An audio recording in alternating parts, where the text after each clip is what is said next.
Assalamualaikum warahmatullahi wabarakatuh. Enggak bunyi kayaknya jawab salamnya. Assalamualaikum warahmatullahi wabarakatuh. Apa ya, tapi jangan pakai emosi gitu. Iya, biar jelas.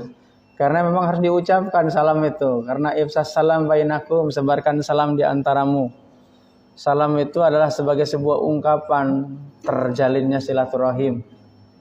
Nah, sebab itulah titik awal kita ini terjalinnya hubungan antara kasih sayang, makanya adalah salam. Salam itu keselamatan. Dan isinya itu doa. Salam, keselamatan, rahmat, berkah. 3 itu dapat. Ya. Nah, karena ini begitu sangat baiknya, Rasulullah SAW menyampaikan ketika ada orang yang mengucapkan salam, maka hukumnya apa? Wajib. Wajib untuk apa? Jawab. Jawabnya sama apa kurang? Minimal sama. Ya. Lebih cakep lagi? Lebih. Itu ketentuan yang Rasulullah sampaikan, ya. Sebarkanlah salam di antara kalian. Itu ada kalimat perintah. Kalau kalimat perintah yang memerintahkan adalah Rasulullah, maka itu wajib hukumnya. Karena Rasulullah itu adalah utusan Allah. Dan karena ini salam ini adalah doa, maka alangkah ruginya kita dikasih doa, dikasih peluang. Peluang itu dibiarkan begitu saja. Tapi yang jelas jemaah yang dimuliakan Allah Subhanahu wa taala, pengikut setan dengan pengikut Allah banyakan mana?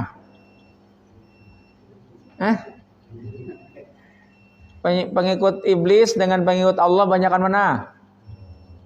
Nah, kok nggak dijawab? Kata siapa? Saya kan cuma nanya doang. Jadi jemaah yang dimuliakan Allah Subhanahu wa taala, mudah-mudahan yang hadirnya kita di sini adalah hamba-hamba pilihan Allah yang mengambil bagian dari peluang yang Allah kasih. Karena ada orang yang dikasih peluang, tidak semuanya orang tertarik. Rasulullah memberikan yang namanya iming-iming kepada kita. Dan memang Allah tahu manusia ini seperti apa, karena Allah yang menciptakan kita. Melalui lisannya Rasulullah menyampaikan, siapa yang sholat 2 rakaat sebelum sholat subuh, imbalannya apa? Lebih baik dunia berikut isinya. Katanya orang yang sholat subuh 2 rakaat sebelum subuh, itu katanya kaya. Mana itu hidupnya merat-marit gitu kan. Jadi jemaah yang dimuliakan Allah Subhanahu wa taala, kita ini kan seringkali yang dikejar adalah sesuatu yang bersifat real, nyata, ya kan? Makanya bagi orang-orang yang hanya bersifat real, agama itu nggak perlu, ya, sholat itu nggak perlu, apalagi puasa. Ya, kalau puasa itu kan pakai lapar tuh, pengajian tuh nggak perlu. Ya kan? Kenapa? Walaupun Rasulullah melalui lisannya, siapa yang duduk di majelis taklim, di majelis ilmu, nah supaya kita nih pekerjaannya ringan, tapi imbalannya banyak, itu Rasulullah tuh ngasih motivasi. Salah satunya udah, diam saja duduk di majelis taklim, cuman duduk doang. Cuma gini, sayanglah kalau di majelis taklim duduk, cuman setelah duduk nyender tidur. Ya kan? Sayang nggak? Sayang lah. Sudah di sini. Itu berarti nggak ambil peluang. Ya kan? Nggak ambil peluang. Ya. Sebab itulah bersyukurlah kita kepada Allah dengan ucapan Alhamdulillahirabbil alamin, karena hari ini Allah masih berikan kesempatan kita untuk kita nih bisa menggerakkan tubuh, bisa melangkahkan kaki, bisa membawa tubuh ini sampai ke musola ini. Untuk ngapain? Sholat, ada namanya tahiyatul masjid, masuk sholat subuh, sholat qobliyah fajar, qobliyah subuh, dilanjut sholat subuh berjamaah. Ada yang kemudian dia tetap stay di sini, tetap berada di sini untuk melaksanakan apa? Taklim. Lengkap tuh, lengkap sudah. Ya. Peluang dari Allah Subhanahu wa taala. Nah, apa yang diberikan kalau secara realnya bagi orang-orang yang memang mengindahkan perintah Rasulullah, mengindahkan perintah Allah, dikasih oleh Allah apa itu? Anzalas sakinah. Diturunkan yang namanya kedamaian batin. Ada nggak orang yang duduknya gelisah? Ada nggak? Ada nggak? Orang yang diamnya gelisah ada nggak? Ada, Pak. Begitu masuk masjid ketinggalan duitnya gepokan di luar. Gelisah dijamin, Pak. Coba kalau nggak langsung loncat, astagfirullahaladzim gitu kan. Langsung loncat. Duit saya ketinggalan di tempat wudhu. Nah, gitu. Berapa? 2 miliar. Oh, gitu kan. Coba kalau nggak langsung loncat, Pak. Gelisah, Pak. Sholat. Begitu sholat, imam bacanya lama. Kalau nggak gelisah, Pak. Kan begitu ingat. Gelisah, nggak tenang, Pak. Tapi oleh Allah dibikin lupa, Pak, supaya larut dekat dengan Allah. Itu Allah caranya. Kenapa? Makanya Allah muqallibal qulub. Dialah Allah yang maha mengatur, membolak-balik hati. Kita minta hati kita ini, ya, ketika minta sama Allah yang maha membolak-balikkan hati, ya muqallibal qulub tsabbit qalbi ala dinika wa ala taatik, supaya terpautnya hati kita kepada Allah dan agama Allah. Nah, karena terpautnya hati kita kepada Allah dan agama Allah, hadirlah kita di sini. Kita taklim. Nah, sebab itulah kita bersyukur kepada Allah, karena ini Allah kasih kesempatan kita. Dan orang yang beruntung adalah orang yang dikasih kesempatan, diambil tuh kesempatan itu. Kenapa? Karena nggak mungkin kesempatan itu akan datang 2 kali. Kenapa? Itu Al-Quran nyebutin begitu. Bahwa yang namanya kesempatan nggak mungkin datang 2 kali. Ya, nanti boleh buka Al-Quran. Ya, nanti baca dari surat pertama sampai surat terakhir, itu nanti ketemu kalimat. Saya nggak kasih tahu tuh. Apa kalimatnya? Wa ma tadri nafsun madza taksibu godan. Wa ma tadri nafsun madza taksibu godan. Tidak ada satu orang pun yang tahu apa yang bakal dia lakukan esok hari. Karena nggak ada yang tahu satupun, Pak, sesuatu yang akan terjadi esok hari, maka jangan pernah membiarkan peluang saat ini terjadi. Karena kesempatan nggak akan mungkin datang 2 kali. Kita ini ambil peluang. Kenapa? Karena nggak ada yang namanya kesempatan itu 2 kali. Allah tuh kasih. Dan salah satu kasih sayang Allah, Allah kasih kesempatan setiap saat. Kalimat itu awalnya diawali dengan Innallaha indahu ilmus sa'ah. Ya, itu nanti cari itu kalimat itu di dalam Al-Quran. Surat pertama sampai surat terakhir nanti ketemu. Artinya berarti baca Al-Quran khatam tuh. Ya, untuk nyari kalimat itu. Pokoknya cari itu sampai detail gitu. Saya nggak sengaja nggak kasih tahu. Ya. Nah, jamaah yang dimuliakan Allah Subhanahu wa taala, setelah kita bersyukur kepada Allah, kita ini jangan lupa berterima kasih. Ya. Syukron itu kalimat bahasa Arab, artinya terima kasih. Syukur juga terima kasih. Cuman syukur itu kepada Khalik, kalau syukron kepada makhluk. Makhluk itu artinya yang diciptakan Allah. Makhluk yang terbaik yang diciptakan oleh Allah siapa? Iya, manusia. Manusia yang terbaik di antara manusia siapa? Nabi Muhammad sallallahu alaihi wasallam. Ya, makhluk yang terbaik adalah manusia dan manusia yang paling terbaik adalah Rasulullah. Sebab itulah terima kasih yang pertama yang harus kita lakukan kepada manusia yang paling terbaik. Siapa? Rasulullah sallallahu alaihi wasallam. Dan kaitan ucapan terima kasihnya pun itu diatur oleh syariat, oleh Allah. Nanti cari lagi di Al-Quran. Kalimatnya begini. Ya ayyuhalladzina innallaha wa malaikatahu yusholluna 'alan nabi. Ya ayyuhalladzina amanu shollu 'alaihi wa sallimu taslima. Sesungguhnya Allah, para malaikat, innallaha wa malaikatahu yusholluna 'alan nabi. Nah, baru ada kalimat ya ayyuhalladzina amanu shollu 'alaihi wa sallimu taslima. Orang-orang yang beriman, bersolawatlah kalian kepada Rasulullah Muhammad sallallahu alaihi wasallam. Wa sallimu taslima, supaya kalian ini selamat bersama-sama.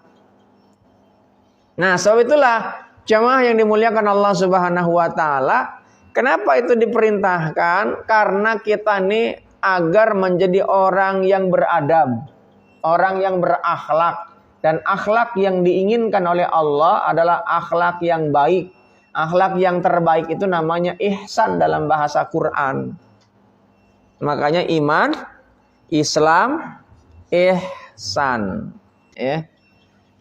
Jadi jemaah yang dimuliakan Allah Subhanahu wa taala, tema kita judulnya hidup ya, hidup carut marut gara-gara urusan perut dan bawah perut. Judulnya cakep gak? Hah? Oh, ini agak bombastis nih judulnya nih. Pengajian jarang nih membahas ini. Tapi ini ketika abai, Pak, urusan perut jadi berantakan gak? Ini gara-gara Bapak makan kebanyakan, Bapak bisa ngaji kagak konsentrasi, Pak. Kenapa tuh? Tidur. Kekenyangan, jawab, Pak. Maka gara-gara perut, Pak, hidup bisa carut marut. Ya, hati-hati makanya nih. Kenapa ini saya angkat? Ini coba aja keliling ke pengajian-pengajian. Rata-rata, Pak, apalagi zaman sekarang, saat ini yang dibahas tentang Syawal.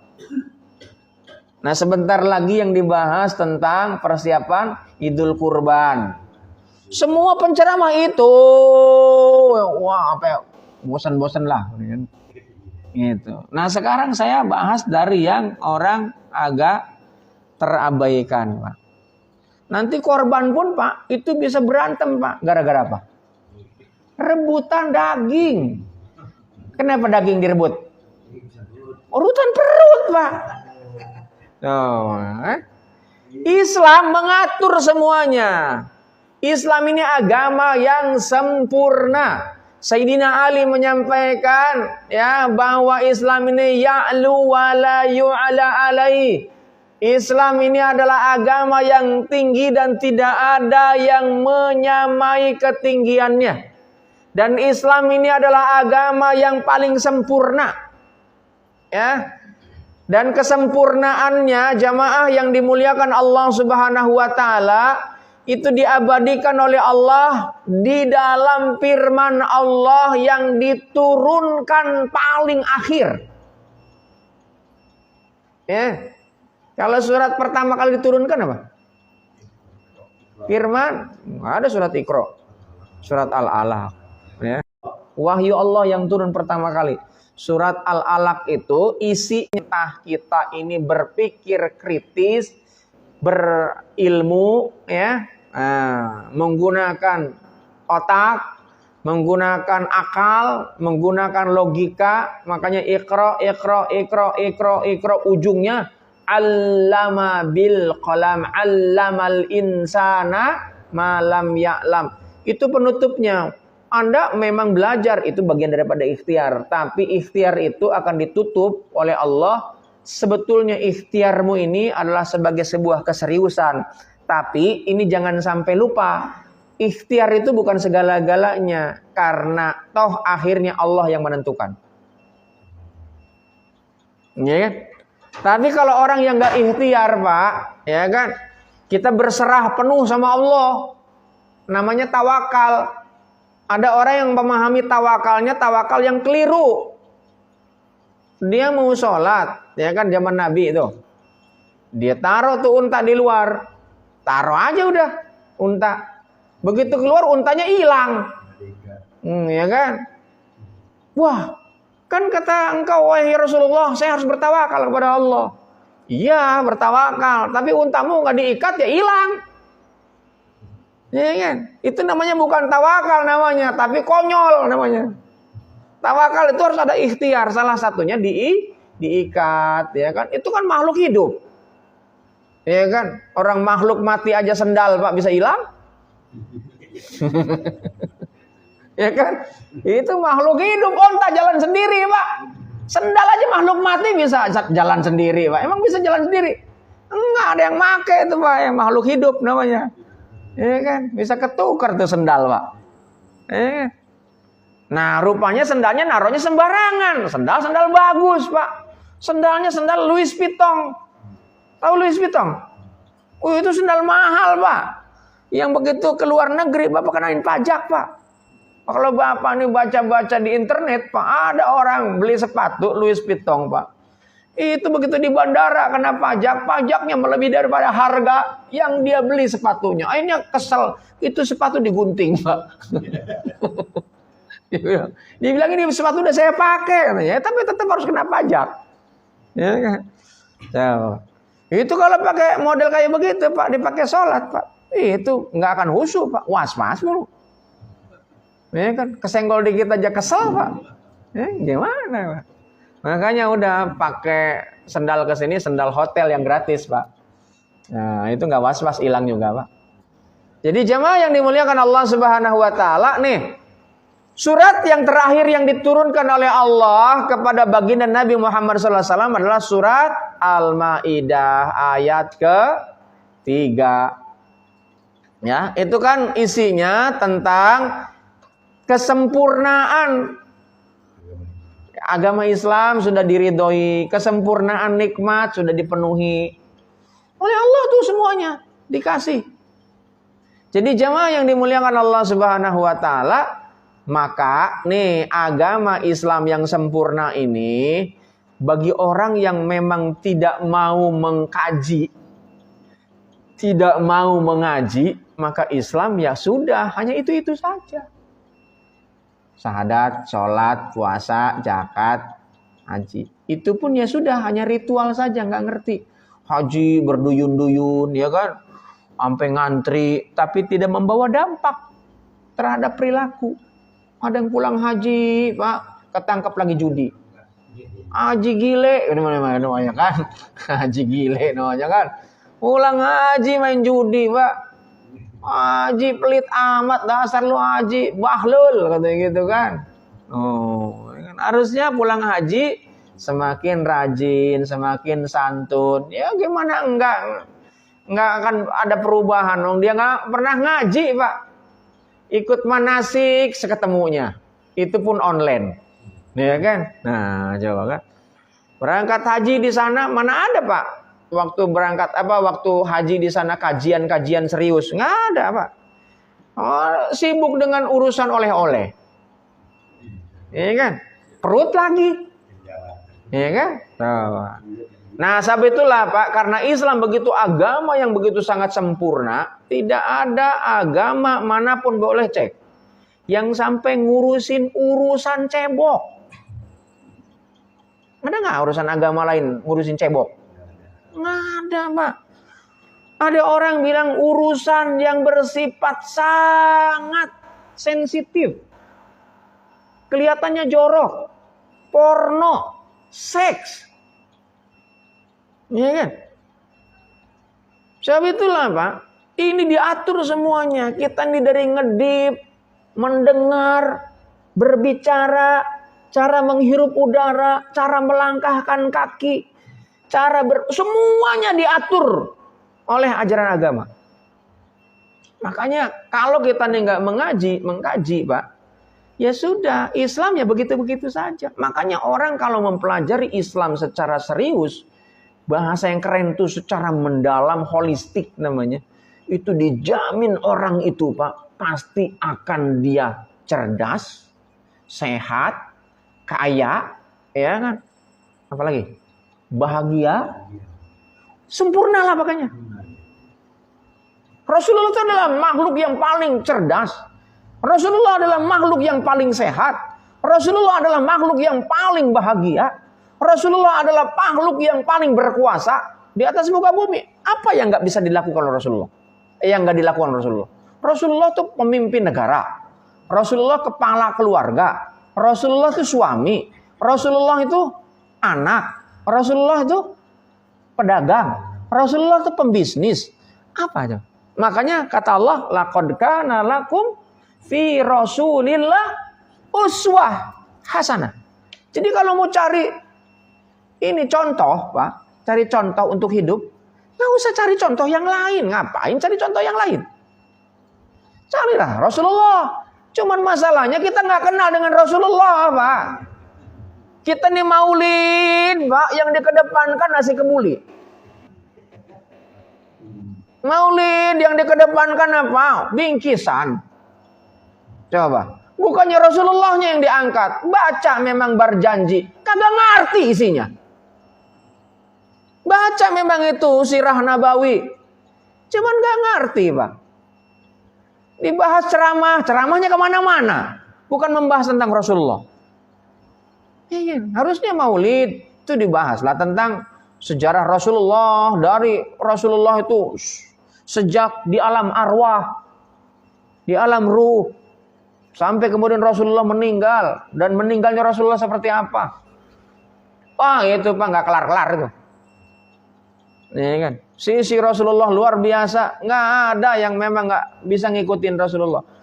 Walaupun Rasulullah ditinggalkan oleh ayahnya, tapi Rasulullah nggak pernah menderita, karena penderitaan itu letaknya di dalam diri, Pak, bukan di luar. Ini musola sempit, Pak. Itu fisiknya. Tapi kalau Bapak merasa luas, Pak. Luas gak kira-kira? Luas. Walaupun masjid, Pak, itu luas. Bapak kemudian banyak masalah. Itu masjid jadi luas apa jadi sempit? Sempit, Pak. Tergantung perasaan dan pikiran. Ya. Penceramah diundang. Begitu lihat jamaahnya ya dikit. Kira-kira semangat gak tuh penceramahnya? Pikirannya sempit, Pak. Penceramahnya sempit pikirannya. Ya kan? Tapi kalau misalnya itu penceramahnya pikirannya luas, Pak, ini ada yang namanya live streaming. Seluruh dunia bisa ngelihat. Sekarang itu Pak nggak ada batasan tempat, Pak. Nggak ada yang namanya batasan waktu. Ini baru di dunia, nanti di akhirat apalagi? Ya kan? Jamaah yang dimuliakan Allah Subhanahu wa taala, karena saking sempurnanya, maka sisi lain yang akan kita bahas. Ini urusan perut. Nah, kaitan dengan urusan perut sebetulnya, Pak, bukan hanya urusan perut. Manusia ini kalau dibagi terkait dengan tubuh nih, kalau berdiri, nih tubuh. Ini kan ada wilayah dada ke atas. Ada wilayah dada sampai pusar. Ada dari pusar ke bawah. Wilayah masing-masing ini mensimbolkan terhadap yang namanya sikap kita. Maka kalau banyak orang kemudian memikirkan urusan dada ke atas, itu pasti ngejarnya ilmu, Pak.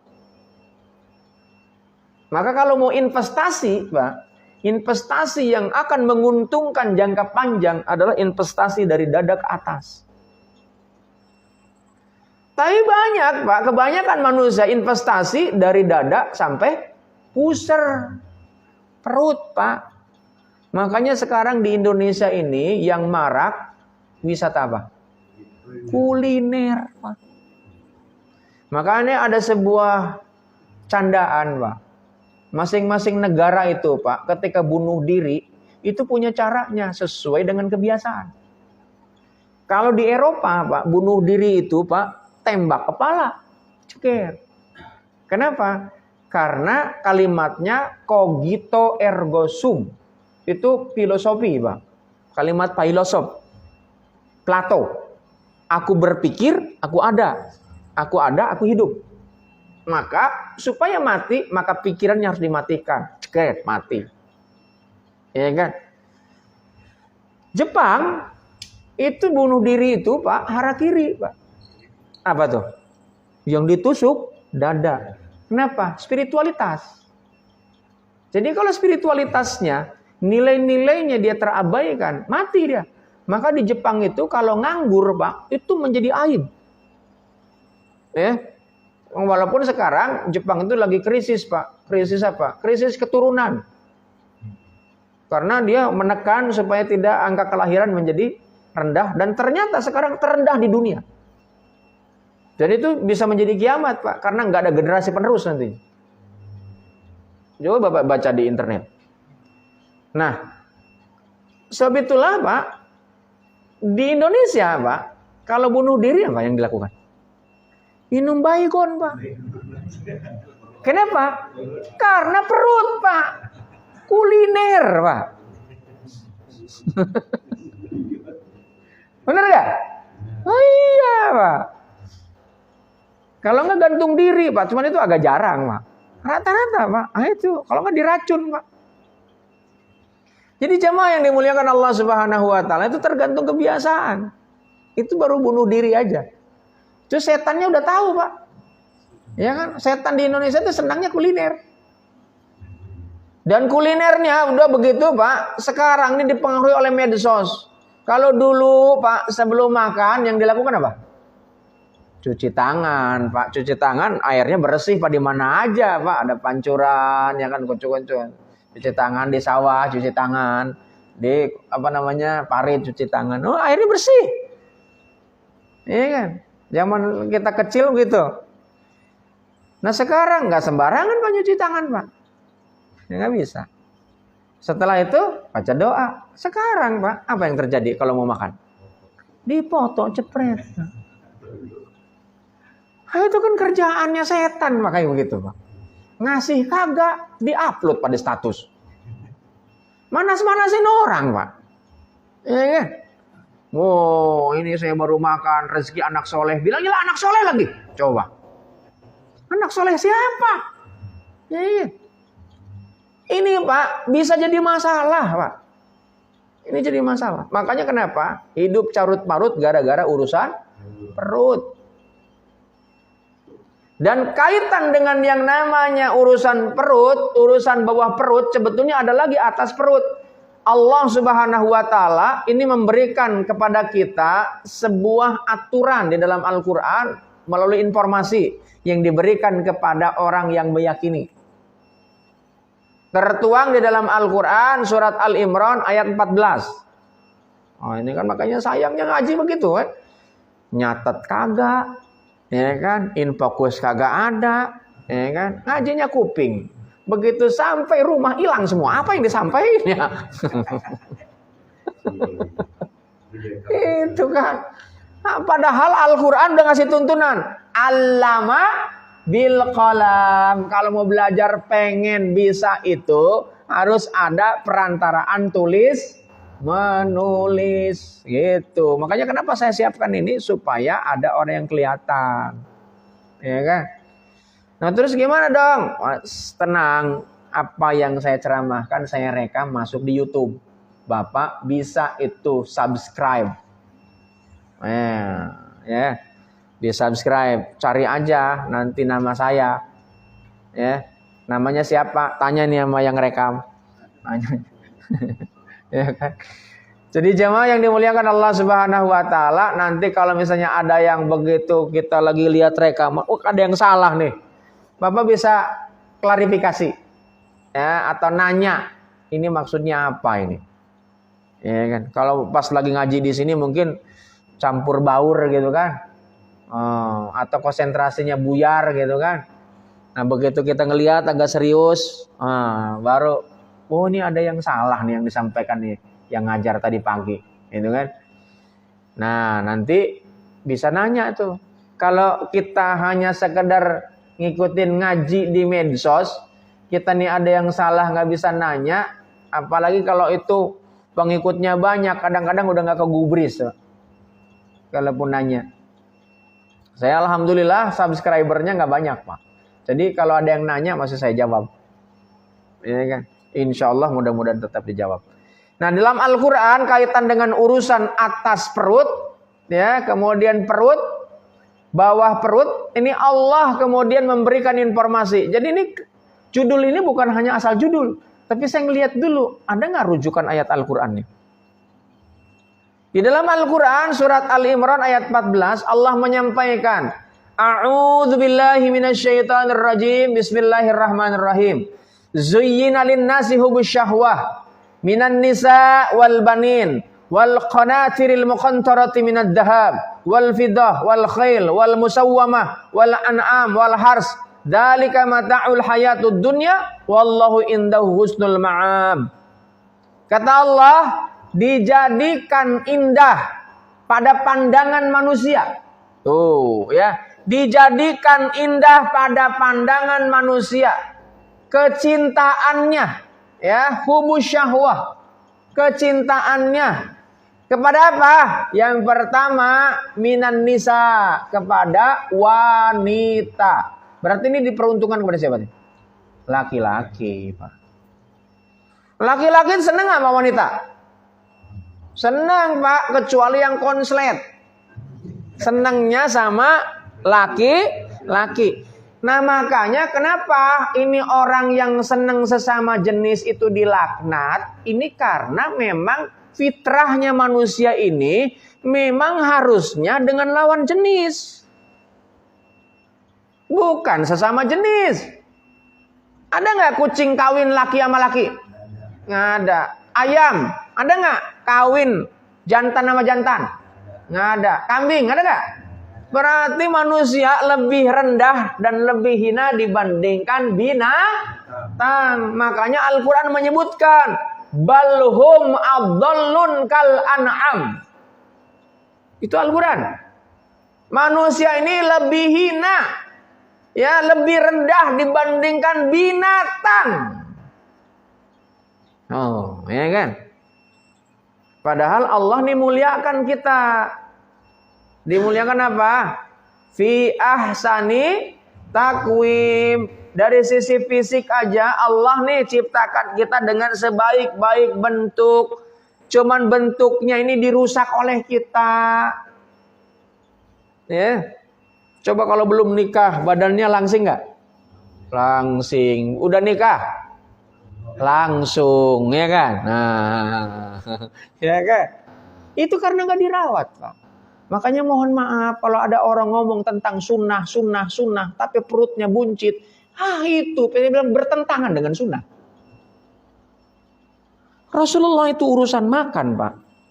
Rasulullah nggak pernah makan kecuali sudah lapar menghampiri. Rasulullah nggak pernah berhenti makan kecuali dia sudah cukup, Pak. Nggak sampai kenyang. Kenapa? Kalau kita belum sampai tenggorokan, Pak, nggak berhenti, Pak. Terus, padahal Nabi Muhammad SAW ini kaitan dengan urusan perut ini. Yang namanya urusan perut ini ada wilayahnya.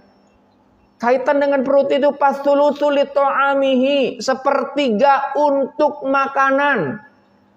Pasulusu li sarabihi, sepertiga untuk air minum. Pasulusu li nafsihi, sepertiga untuk udara. Maka kalau semuanya diisi oleh makanan, untuk airnya di mana? Untuk udaranya di mana? Maka wajar kalau kemudian dehidrasi, diabetes, jantung, kolesterol, asam urat.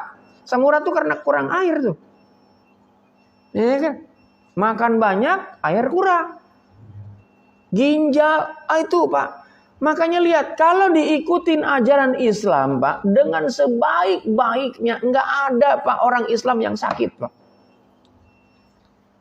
Kalau sudah ikhtiar ternyata sakit, itu namanya kaitan dengan takdir. Tapi lihat, Rasulullah SAW dalam hidupnya nggak pernah sakit, Pak. Kecuali menjelang ajal Rasulullah. Kenapa? Karena diracun di perang Khaybar. Ya, Rasulullah nggak pernah sakit, Pak. Kenapa? Karena Rasulullah tuh cara hidupnya sangat sehat, Pak. Maka kalau pengen sehat, ngikutin ala Rasulullah. Kita mah habis makan rebahan, Pak. Gimana? Coba Bapak tanya sama ahli dokter, ke dokter, sama ahli kesehatan, Pak. Habis makan rebahan boleh nggak gitu? Memang tidak diharamkan, Pak. Tapi, Pak, coba aja. Orang-orang yang punya penyakit kolesterol, stroke, itu kalau makan pengen banyak, Pak. Habis makan rebahan. Rata-rata orang yang stroke begitu. Coba aja. Kalau dinasehatin marah. Saya punya saudara, Pak. Itu stroke udah 2 kali, Pak. Dinasehatin. Makannya banyak, Pak. Dan kalau dinasehatin marah, Pak. Kenapa? Darah tinggi, Pak. Stroke itu darah tinggi. Darah tinggi itu kenapa? Tekanan darah. Darah itu datangnya dari mana? Enggak datang masuk ke tubuh melalui apa? Makanan, Pak. Sebab itulah makanya saya bilang hidup akan carut marut kalau urusan perut itu nggak diperhatiin. Iya kan? Ini mah cuci tangan enggak, makannya enggak ingat waktu, ya kan? Kemudian makannya enggak ikut takaran, udah ngunyah main telan aja. Rasulullah itu, Pak, makan itu ngunyahnya saja sampai 33 kali, Pak. Pernah nggak kita ngitung ngunyah? 3 kali, masih mending itu 3 kali. Coba aja, Pak. Bapak punya duit banyak, bini cakep, tapi Bapak sakit. Enak nggak? Ya, enak. Carut marut nggak tuh hidup? Ah, iya, Pak. Islam hebat ya tuh. Islam itu sampai sedemikian rupa, Pak. Bapak, Pak, ini kalau sakit, Pak, nggak usah banyak-banyak lah, asam urat. Ya, stadium 9 gitu. Kan batasnya 7 tuh laki-laki. 9 aja, Pak. Wah, dijamin Bapak, ketika imam baca surat agak lamaan, Pak. Kalau nggak komplain, Pak. Ya kan? Bapak nggak akan bisa tuh yang namanya iftiros. Ya, duduk di antara 2 sujud, pakai ditekuk kakinya. Yang itu menjadi ledekan pendeta Gilbert itu. Ya kan, dia bilang ibadah yang paling susah itu orang Islam kan. Ya kan, susah dan tidaknya kan bagi orang yang menikmati nggak ada susah, Pak. Ya kan, susah itu kan bagi yang memang nggak beribadah seperti kita. Nah, sebab itulah jamaah yang dimuliakan Allah Subhanahu wa taala. Ini Al-Quran surat Al-Imran ayat 14 memberikan kepada kita bimbingan. Manusia ini punya kecenderungan, Pak, senang yang namanya kecintaan kepada wanita. Ya kan? Nah, karena tahu Allah ini tabiatnya laki-laki, maka nih zaman sebelum Rasulullah diutus oleh Allah menjadi utusan Allah, itu namanya laki-laki punya wanita itu sampai ada yang ribuan, Pak. Yang sekarang sebutannya selir. Ya kan? Jangankan zaman Nabi, Pak, zaman kerajaan kita di sini pun masih ada selir, Pak. Coba tanya sama orang-orang. Saya ini punya kawan, Pak, orang tuanya itu rata-rata punya istri itu 3. Ya kan? Istri 3. Ada yang istrinya 4. Ya kan? Sekarang, Pak, gara-gara medsos, Pak, oh itu punya istri lebih dari 1. Pelakor bilang. Ini kali istilah pelakor itu ada di medsos kan? Betul nggak? Nah, padahal bukan pelakor, Pak. Itu kan yang dilabelin kepada perempuannya. Padahal yang datangin duluan siapa? Laki-lakinya. Sebenarnya bukan pelakor. Memang laki-lakinya yang datang di situ. Iya. Jadi jamaah yang dimuliakan Allah Subhanahu wa taala. Nih urusan yang namanya kita nih kecintaan kepada wanita, bukan nggak boleh. Boleh, Pak. Dan Allah tahu. Kan manusia ini ada kebutuhan. Makanya lihat di dalam ayat Al-Quran itu ada kalimat semua yang ada di udara, semua yang ada di lautan, semua yang ada di bumi ditundukkan oleh Allah untuk siapa? Manusia. Gimana nggak kasih sayangnya tuh Allah? Allah begitu turunkan aturan, begitu diturunkan tuh aturannya dilanggar sama kita. Kenapa? Karena kita kebanyakan pakai otak. Otaknya diisi ilmu yang kagak jelas. Ya kan, coba. Orang-orang yang belajarnya ilmu tentang dunia, terus saja tentang dunia, masuk tentang ilmu agama, maka diakalin tuh tentang agama bagaimana menguntungkan secara dunia. Maka tidak heran, Pak, ada orang yang belajar agama karena memang awalnya dia sudah dicekoki urusan dunia, Pak. Maka dia belajar agama bagaimana menguntungkan tuh agama itu untuk dunia. Dan itu Al-Quran itu menyebutkan. Surat Hud ayat ke-15. Man kana yuridu fil hayati dunya wa zinataha nuwafi ilaihim fiha wa hum fiha la yabkhasun. Orang-orang yang menghendaki kehidupan dunia berikut perhiasan yang ada di dalamnya, dia akan mengerahkan segenap yang Allah berikan kepada dirinya untuk hanya mendapatkan sekeping kenikmatan dunia. Di ayat ke-16-nya Allah lanjutkan, ulaikal ladzina laisa lahum fil akhirati ilan nar. Di akhirat orang-orang yang hanya urusan dunia yang dikejarnya, maka balasannya adalah hanya neraka. Bukan saja di akhirat, Pak, di dunia pun neraka, Pak, tersiksa. Kaitan dengan urusan perut, Imam Al-Ghazali, ya, seorang hujatul muslim, hujatul Islam, ya, ulama besar, beliau menyampaikan bahwa yang namanya urusan perut diidentikan dengan nafsu.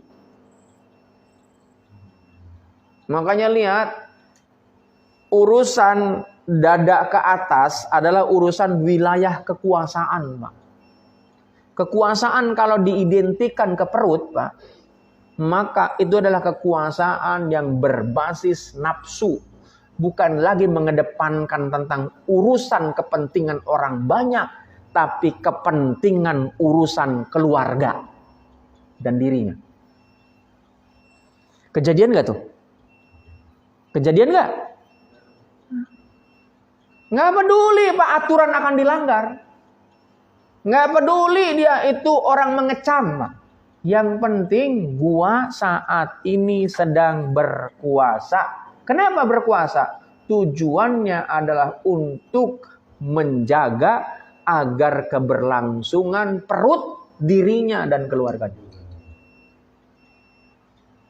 Maka kalau untuk urusan perut, Pak, wah, udah bikin carut marut pokoknya, Pak. Sembako naik ribut, betul gak? BBM naik ribut, pajak sekarang 12%, ya kan? Urusan apa tuh?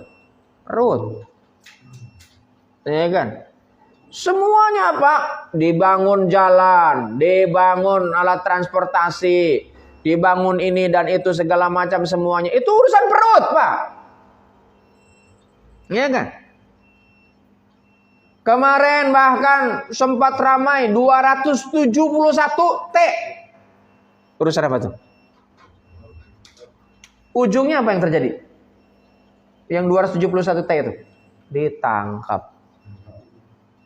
Sengsara nggak tuh dia? Pak, sengsara sebelum diadili, Pak, karena pengadilan sosial jauh lebih sakit, jauh lebih menderita. Kenapa? Karena sudah dicap, seluruh dunia orang tahu. Itu suaminya yang artis, istrinya artis itu, Pak, medsosnya diblokir, rekeningnya diblokir, wajahnya dipajang di mana-mana. Wah, itu, Pak, melangkah kemanapun udah serasa nggak kayak hidup, Pak. Coba. Tapi kita ini tenang, Pak, damai dimanapun. Makanya anzala sakinata fi qulubil mu'minin liyazdadu imanan ma'a imanihim. Diturunkan kedamaian diturunkan ketenangan. Dan ketenangan itu tidak akan pernah didapatkan kecuali orang-orang yang beriman. Alladzina amanu wa tatmainu qulubuhum. Dikasih itu kedamaian. Karena dikasih kedamaian supaya tambah kedamaiannya, dia tambah dengan terus mendekatkan diri kepada Allah dengan berzikir. Ya, alladzina amanu wa tatmainu qulubuhum bidzikrillah, ala bidzikrillahi tatmainul qulub. Nah, supaya itu bisa terjadi, maka diturunkan syariat supaya diatur. Stop dulu Anda makan. Dengan apa? Puasa. Puasa itu Pak bukan hanya sekedar enggak makan Pak. Itu adalah sarana zikir kita kepada Allah. Hidup ini bukan hanya sekedar urusan perut. Hidup ini ada juga urusan orang lain yang harus kita perhatikan. Dan makanya lihat di puasa ini Pak, bahkan ada ulama yang menyampaikan puasa kita tidak akan pernah diterima walaupun puasanya itu lengkap, puasanya sesuai dengan syariat, kalau kemudian puasa tidak diakhiri dengan bayar zakat. Kenapa zakat? Supaya orang dia bergembira, makan. Makanya Idul Fitri itu artinya apa? Id itu adalah pesta, fitrah itu adalah fitr itu artinya sarapan. Makanya Idul Fitri itu makan-makan, Pak. Nah, gimana mau makan-makan? Oh, nggak ada beras, nggak ada sayur. Ya, Idul Fitri itu adalah pesta makan. Jadi jamaah yang dimuliakan Allah Subhanahu wa taala, makanya diwajibkan bayar zakat fitrah. Ini kalau nggak bayar zakat fitrah, Pak, puasanya nggak diterima itu. Gitu. Ini kan kaitan perut semua itu.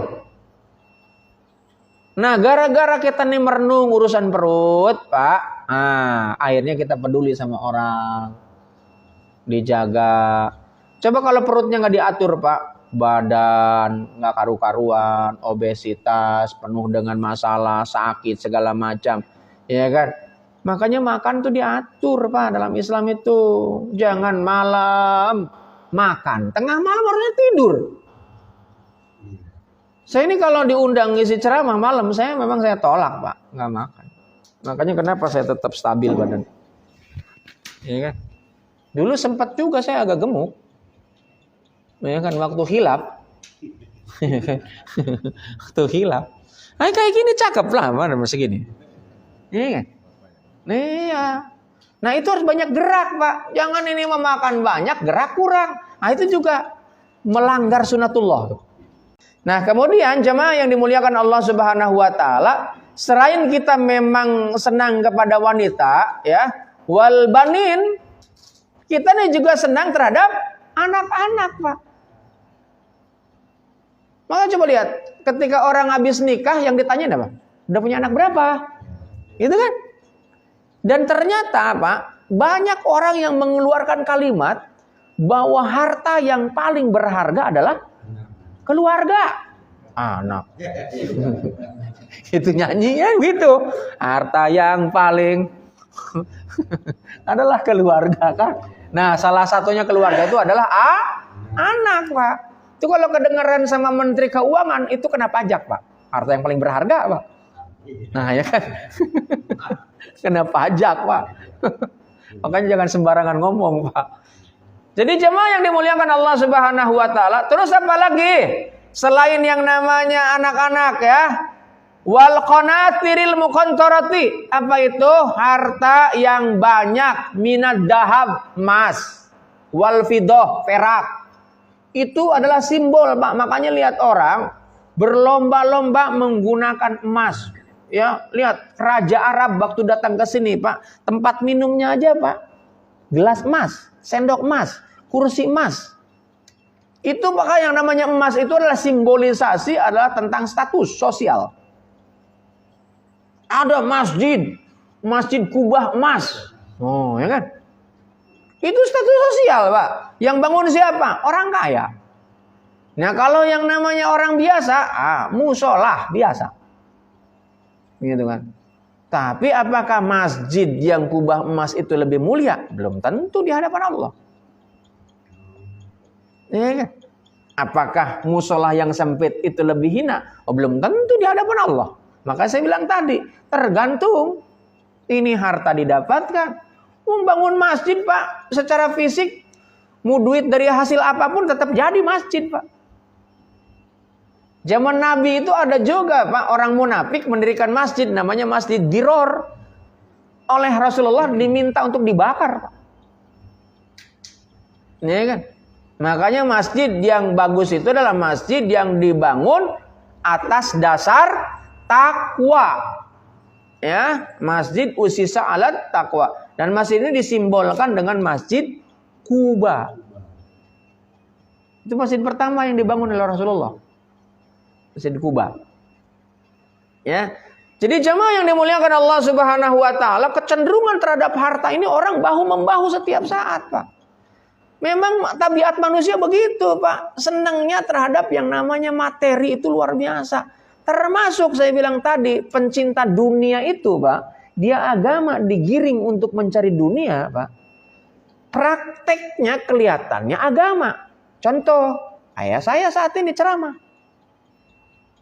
Terbersit dalam pikiran dan hatinya bayaran, Pak. Dunia bukan? Dunia bukan? Dunia, Pak. Kerjaannya sih kelihatannya beragama, Pak. Menyebarkan agama. Tapi di dalam otak dan hatinya fulus. Ini kan? Ada orang, Pak, bekerja di rumah sakit. Bekerja di rumah sakit.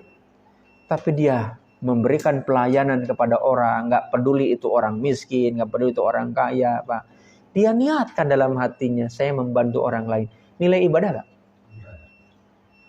Walaupun dia nggak pakai atas nama agama, ngajar, ya kan, jadi supir angkot, jadi supir bis, ya kan, jadi security, ya kan.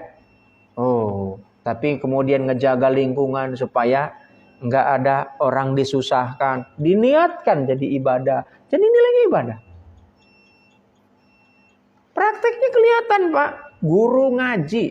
Tapi guru ngaji dia pungutin tuh anak-anak yang kaya. Karena bayarannya karena gede. Ya kan? Sebab itulah itu kelihatannya, Pak. Di hadapan Allah, Pak, lebih tahu. Makanya kata Allah dalam Al-Qur'an, "Fala tuzakku anfusakum huwa a'lamu bimanittaqo." Jangan pernah menganggap dirimu paling suci. Karena Allah tahu persis tentang kualitas ketakwaan kita di hadapan Allah. Jadi kalau ada orang, Pak, jadi guru biasa cium tangan, nggak cium tangan marah, itu hati-hati tuh guru. Ya, cium tangan itu kan kita kan menghormati bukan fisiknya sebetulnya, kan menghormati ilmunya. Jadi cuman kalau guru kayak begitu disodor-sodorin, Pak, itu masalah itu guru tuh. Ya kan, berarti pengen dihormatin kan? Padahal penghormatan itu bukan milik dirinya. Makanya ketika dipuji ucapannya apa?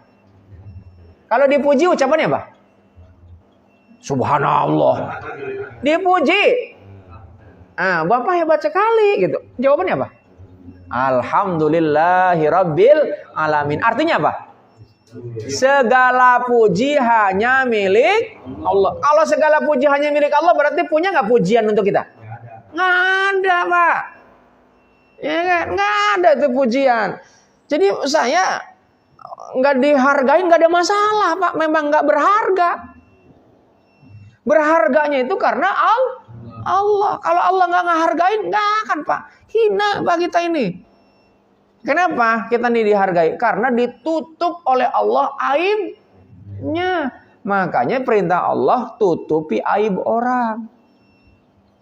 Tutupi aib orang supaya kita nggak dibongkar oleh Allah aibnya. Nih jemaah yang dimuliakan Allah Subhanahu wa taala, urusan perut itu bahaya Pak kalau nggak diatur Pak. Makanya lihat kaitan dengan yang namanya urusan perut ini supaya tidak bikin carut marut. Bapak, makan itu harus dipilih. Yang pertama dalam konsep ajaran Islam adalah harus halal. Harus halal yang pertama. Halal saja bisa jadi haram ketika ada larangan, Pak.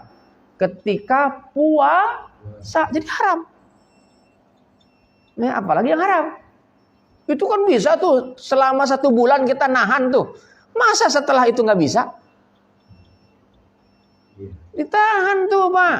Yang biasa ngisep asap bisa berhenti tuh selama 1 bulan. Tapi di siang hari begitu buka dicari di asap. Takjilnya bukan kurma Pak, tapi asap. Ya kan? Pak Muklis asap apa? Oh iya. Aku coba Pak. Begitu udah kena sakit nyesel dia. Cuman masalahnya nikotinnya udah nyatu sama darah. Nah kan. Cuma memang kalau berhenti jangan sekaligus. Karena udah menyatu kan nikotinnya sama darah kan. Perlahan-lahan gitu kan. Sebagaimana dulu perlahan-lahan kita nyobain rokok kan. Gitu. Itu Pak, urusan perut itu bahaya Pak. Nah selain halal gak cukup Pak dalam ajaran Islam itu. Tapi ada kalimat lanjutannya. Thayyib. Halalan thayyiban. Kalau nggak baik untuk kita ya jangan walaupun halal Pak. Duren halal. Tapi kalau Bapak penyakit stroke ya jangan main hantem aja. Babat halal Pak. Tapi kalau Bapak penyakit asam urat, penyakit jantung, penyakit kolesterol, ya Bapak jangan Pak. Ya kan? Mentang-mentang Mbak ini halal, Bapak sikat aja. Habis makan Bapak marah-marah sama bini, Pak. Coba. Kata istrinya, salah saya apa? Yang makan Bapak, saya yang dimarahin. Coba. Jadi masalah gak tuh? Istri kalau nggak terima, Pak, minta cerai itu, Pak. Udah Bapak lagi stroke, dicerai lagi sama bini, Pak. Selesai gak tuh hidup? Nah iya, Pak. Coba. Makanya jangan tambah masalah, Pak. Bapak atur tuh hidup. Wal khail wal musawwamah wal an'am wal hars. Tapi ini ujungnya, ini kan tentang harta itu dalam bentuk emas, perak, sawah, ladang, rumah, mobil, segala macam. Nah itu kan. Makanya orang berlomba-lomba mobil yang paling bagus, ya kan, pakaian yang bagus segala macam. Tapi kata Allah, dzalika mata'ul hayatud dunya, itulah kehidupan dunia. Tapi di akhirnya wallahu indahu husnul ma'ab. Dan di sisi Allah lah tempat kembali yang terbaik. Oh, di mana tuh? Surga. Iya kan? Di surga. Nah, kemudian yang kedua urusan bawah perut, Pak. Boleh nggak kita hubungan seks? Boleh. Bahkan itu menjadi ibadah kalau diikuti prosesnya dengan syariah. Ada khitbah, ada nikah, ya kan? Oh, baru itu jadi ibadah. Jadi kalau hanya hubungan seks doang tanpa khitbah dan nikah, namanya zina. Zina ini, Pak, dosa besar. Bapak kalau memang penghobi dan pencinta wanita, nggak apa-apa, Pak, menikah lagi. Boleh. Ya kan? Asal nggak ribut sama istri pertama. Ya kan? Nah itu asalnya. Kalau Bapak ribut, Pak, nah untuk apa punya istri lebih dari satu, Pak? Nggak akan dapat ketenangan. Sementara nikah ini tujuannya adalah sakinah. Ya kan? Bagaimana mau wadah kalau sakinah aja kagak ada, Pak? Ya kan? Sakinah dulu. Sakinah itu apa? Ketenangan batin, Pak. Gimana mau tenang, Pak? Tiap mau gilir ke istri kedua, istri pertama nyiapin golok. Coba kan. Saya bukan nggak mau punya istri kedua, Pak. Mau, Pak. Itu laki-laki yang normal. Cuman masalahnya belum apa-apa ngomong istri udah manyun. Saya bilang kagak jadi dah kalau gitu. Kecuali kalau istri yang nyariin, Pak. Saya siapa? Benar, kalau istri yang nyariin ya, kemudian istri yang nikahin gitu kan hadir di situ. Oh, saya siapa? Saya siapa? Cuman sampai saat ini, Pak, alhamdulillah istri saya belum terbuka.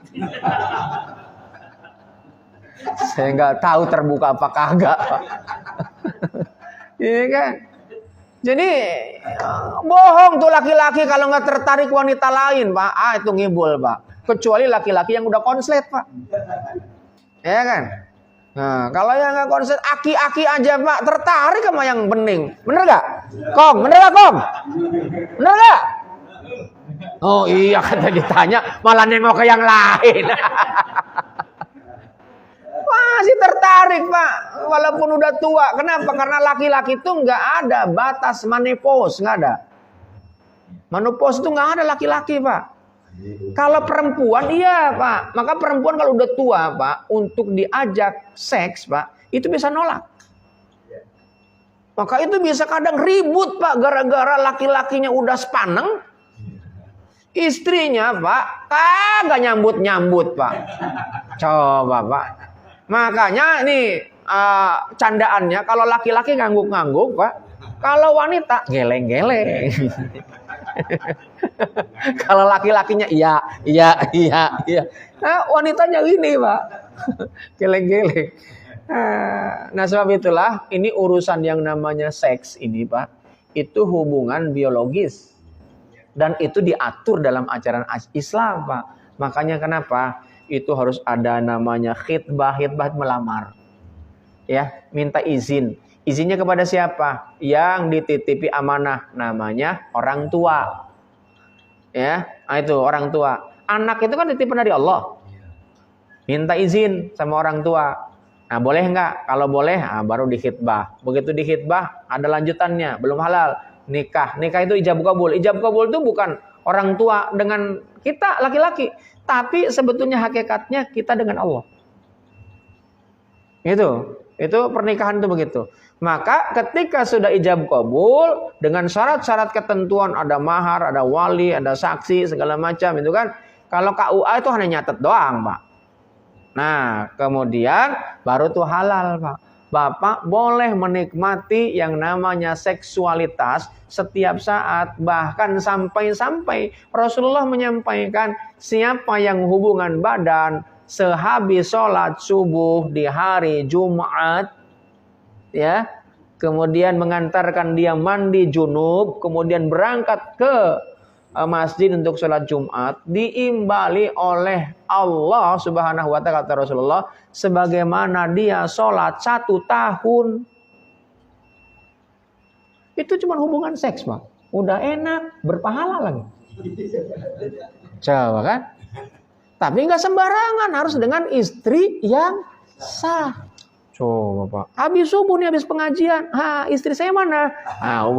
Bukan pahala itu, Pak. Coba, Pak. Paling istrinya bingung, ini kesambet di mana suami saya? Nggak biasa-biasanya habis ngaji udah main pakai sarung, main pelorotin aja tuh sarung. Iya kan? Gitu. Ada yang mau nanya nggak? Silakan. Yang penting perut kenyang itu adalah kalimat setan, Pak. Oh iya. Karena perut itu nggak boleh dibikin kenyang 100%. Kan tadi dalam Rasulullah itu yang disampaikan, fathulutsu li ta'amihi, fathulutsu li syarabihi, fathulutsu li nafsihi. Haknya perut itu ada 3 wilayah. 1/3 untuk makanan, 1/3 untuk minuman, 1/3 untuk udara. Ya. Yang penting perut kenyang itu sebenarnya identiknya adalah dengan nafsu, Pak. Di dalam Al-Quran Allah menyampaikan innan nafsala amaratu bisu. Sesungguhnya nafsu ini mengantarkan kepada perbuatan yang salah. Ila ma rohima rabbi, kecuali nafsunya sudah mendapatkan rahmat Allah.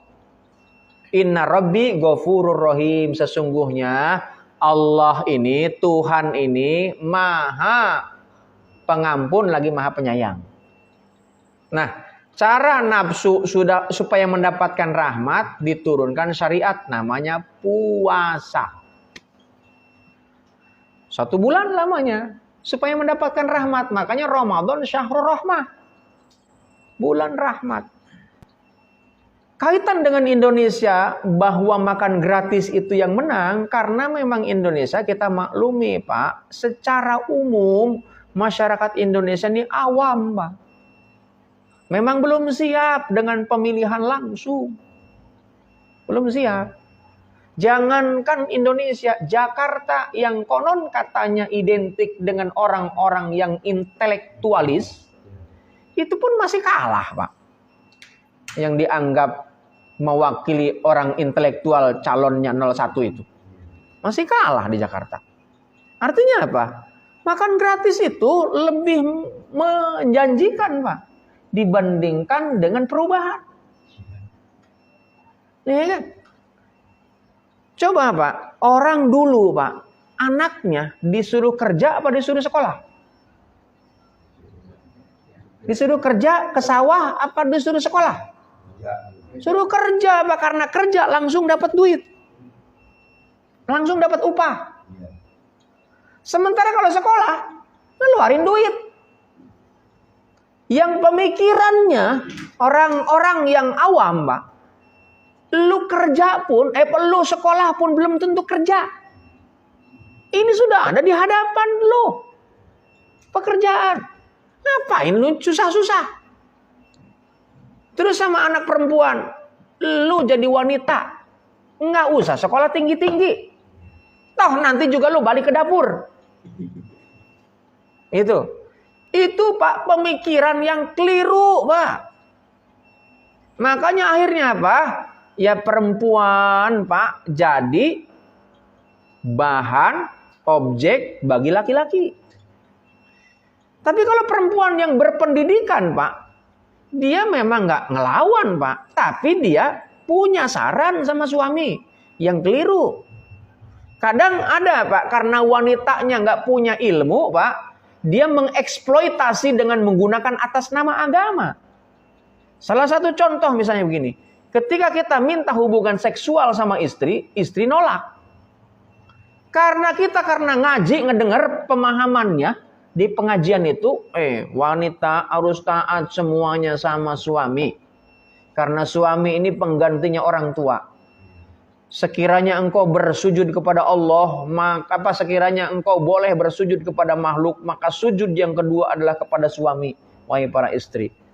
Nah itu nggak dapat penjelasan lain, Pak, cuma hanya itu. Begitu diimplementasikan di rumah, istri, Pak, diajak hubungan badan. Memang ada hadisnya, dilaknat sampai subuh. Itu istri jadi bulan-bulanan, Pak. Dia nggak dikasih, Pak, kesempatan istri untuk berargumen.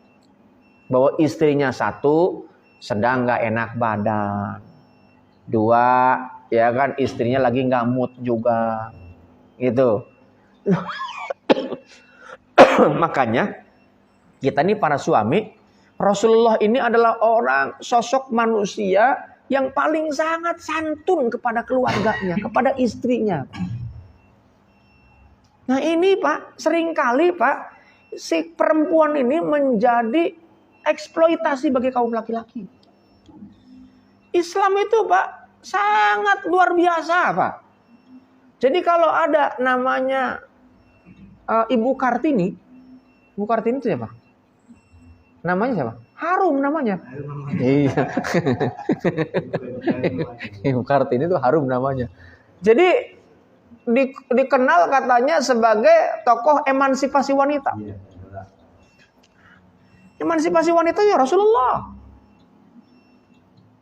Islam itu, Pak, mengangkat derajat, angkat martabat kaum wanita. Gitu. Maka hai kaum laki-laki, jangan kau sakiti wanita karena kita lahir dari rahim wanita.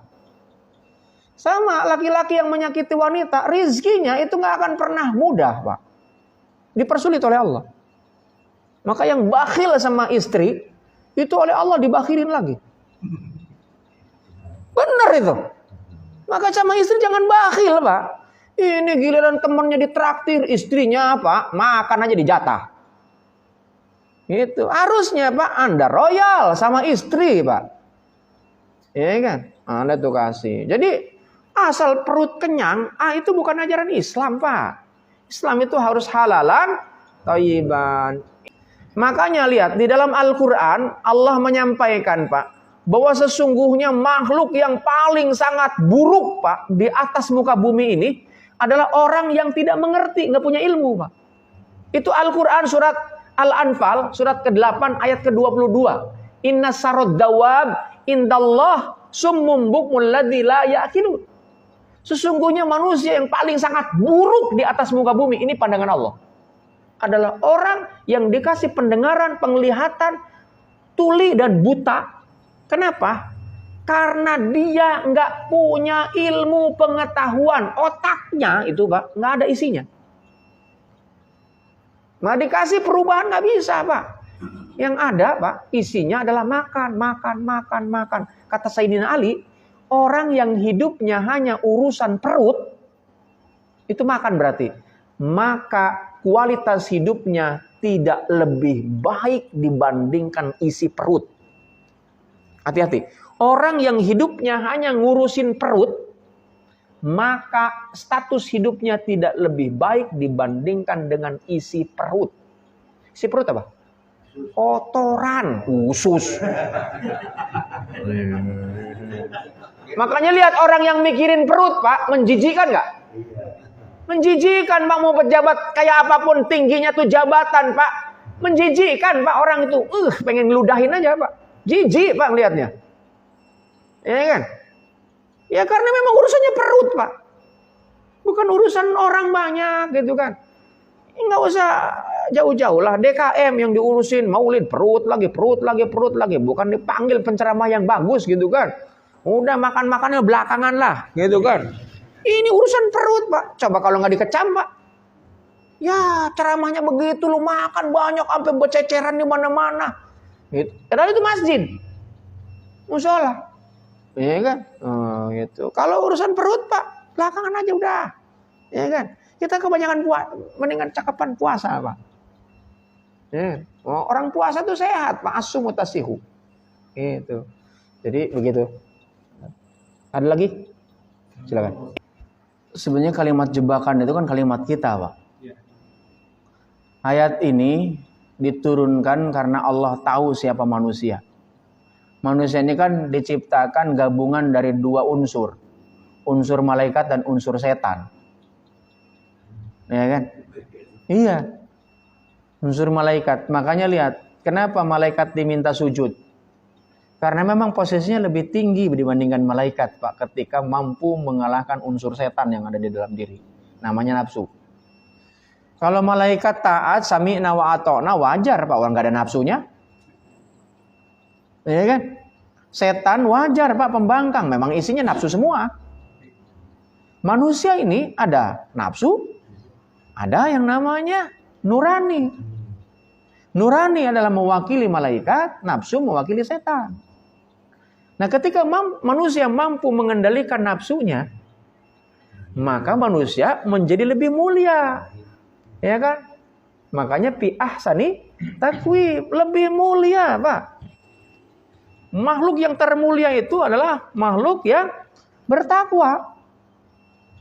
Ya, manusia yang paling mulia itu adalah manusia yang paling bertakwa. Takwa itu adalah orang yang taat sama Allah, taat menjalankan, taat meninggalkan larangan. Nah, supaya mampu manusia mengendalikan nafsu, Allah turunkan aturan. Aturannya apa? Salah satu secara fisik namanya puasa. Ya, puasa. Kenapa puasa? Karena nafsu nggak akan bisa terkendali, Pak, ketika makanan banyak masuk, Pak. Coba aja. Kalau makanan banyak masuk, Pak, itu tidak terkendali nafsu itu. Kenapa? Karena darah tekanannya naik. Makanya lihat, orang yang tekanan darahnya naik, Pak, itu Pak, gelas dibanting, tembok ditendang, ya kan, anak ditempeleng, ya kan, istri diusir. Begitu dia sadar, nangis. Begitu sadar, itu nafsunya sudah mulai reda tuh. Coba kalau orang lagi sedang emosian Pak dinasehati, nggak akan masuk Pak. Yang ada Bapak yang ditendang Pak. Makanya nasehatin orang itu dalam kondisi yang sedang stabil Pak. Nggak boleh lagi emosi Pak. Kita nasehatin orang sedang marah, nggak akan didengar Pak. Ya kan? Ini Pak, Allah tahu Pak, bahwa kecenderungan kesenangan. Makanya lihat, ya, zuyyina hubusyah minan nisa, senang terhadap wanita bagi laki-laki Pak. Allah di surga kasih imbalan surga itu kepada laki-laki apa? Bidadari Pak. Perempuan. Kenapa sama wanita nggak dikasih bidadara? Kenapa? Karena wanita ini adalah perhiasan. Ya kan?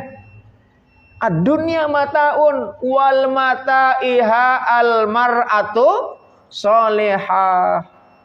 Wanita ini senang perhiasan Pak. Makanya Pak, nggak peduli laki-laki bopeng, laki-laki sumbing, yang penting banyak duit. Ya kan?